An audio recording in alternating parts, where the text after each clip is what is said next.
कांग्रेस के senior leader Jagdish ji हमारे साथ। जगदीश जी, आप लोग आज यहाँ पर प्रोटेस्ट कर रहे हैं, सत्याग्रह कर रहे हैं, क्या मांग है आप लोगों की? सत्याग्रह महात्मा गांधी जी करते थे, हम उनके अनुयायी हैं और उनके रास्ते पर चल रहे, शांति के मार्ग पर चलकर हम इस सरकार को बताना चाहते हैं, तुम जो काम करो वो गलत है।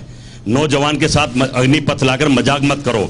नौजवान मेहनत करता है, दिन रात जागता है, दौड़ता है, फौज में जाने के लिए उसका जज्बा होता है कि देश के लिए जान दूंगा, और तुम्हारी इस अग्निपथ से वो फौज से ही भाग जाएगा 2 महीने के बाद। अगर युद्ध छिड़गा तो अपने अफसरों से बदतमीजी भी कर सकता है, क्योंकि उसे पता 4 साल रहना है। जब इंसान को पता मुझे जीवन ही फौज में बिताना है और अफसर के साथ रहना है और देशभक्ति की भावना जगेगी, इसका हम पुरजोर विरोध करते हैं। ये बहुत भद्दा मजाक सरकार ने करा है। अग्निवीर बनने के बाद 10% का आरक्षण देने की बात सरकार कर रही है, क्या उससे संतुष्टि नहीं है? क्या उससे आप लोगों को समझ में इस बात को नहीं आ रहा है कि कांग्रेस को ये प्रोटेस्ट नहीं करना चाहिए, इससे देश में और ज्यादा दंगे भड़क सकते हैं? अग्निवीर बनने के बाद पकोड़े भी तो तलने पड़ेंगे, गांव में खेती भी तो करनी पड़ेगी, रिक्शा रेहड़ी भी तो चलानी पड़ेगी।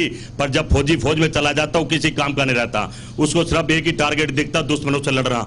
इस तरह से फौजियों का भी नुकसान होगा और मैं समझता हूं देश का भी नुकसान होगा। ये एक भद्दा मजाक है और ये हर गली गली में ये शोर है कि मोदी जी अहंकार में डूब गए, सरकार अहंकारी हो गया, पूरा देश चल रहा है। अरे आप राहुल गांधी को तंग करो, कांग्रेस को तंग करो, हम लड़ाई लड़ेंगे, पर देश के युवाओं को, मजदूरों को, किसानों को इस तरह से बर्बाद और मत मारो। अगर ऐसा करेंगे तो अब आपके दिन की उल्टी गिनती भी शुरू हो गई है। एक सवाल बहुत महत्वपूर्ण यहाँ उठ रहा है, पूरा देश इस वक्त आक्रोशित है, युवा छात्र आक्रोशित हैं। अगर इस तरह के प्रोटेस्ट होंगे, आप लोग इस तरह का सत्याग्रह करेंगे, तो एक मैसेज नहीं जाएगा कि विपक्ष कहीं ना कहीं आक्रोश फैलाने की कोशिश कर रहा है? और यही बात बीजेपी कह रही है कि विपक्ष युवाओं को बरगलाने की कोशिश कर रहा है। जब हम सत्ता में थे और विपक्ष जब चूड़ियां भेज रहा था, सिलेंडर भेज रहा था इतने सस्ते पेट्रोल डीजल पर, गैस पर, तो आज के विपक्ष के नाते हम आज तो देश लूट रहा है ना, देश बिक भी रहा है, लूट भी रहा है, मर भी रहा है, डूब भी रहा है। तो विपक्ष के नाते राहुल गांधी क्या अपने देश को ना बचाएं?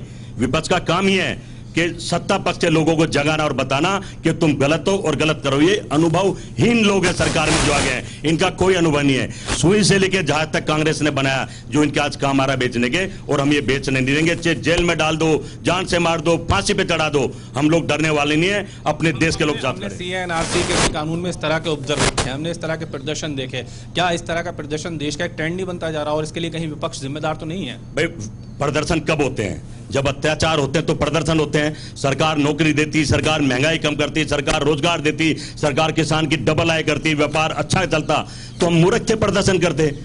भाई विपक्ष से नाते अगर हम ना करें तो भी लोग कहेंगे भाई चुप बैठ गए हैं। तो कहीं ना कहीं यह हमारा धर्म है और आखिरी सांस तक हम लड़ते रहेंगे, चाहे कितनी ईडी सीबीआई भेज ले मोदी जी, हम डरने वाले नहीं हैं। चलिए, बहुत शुक्रिया बातचीत करने के लिए। तो आपने सुना कि कांग्रेस के जो तमाम सीनियर लीडर हैं वो यहाँ पहुंच रहे हैं और सब एक सुर में ये कह रहे हैं कि ना ईडी से डरेंगे, ना सीबीआई से डरेंगे, चाहे जितना जोर लगा ले, लेकिन देश की जनता की जो आवाज़ है उसको उठाते रहेंगे। और लगातार कांग्रेस के मंच से भी इसी तरह की आवाज़ें आ रही हैं कि देश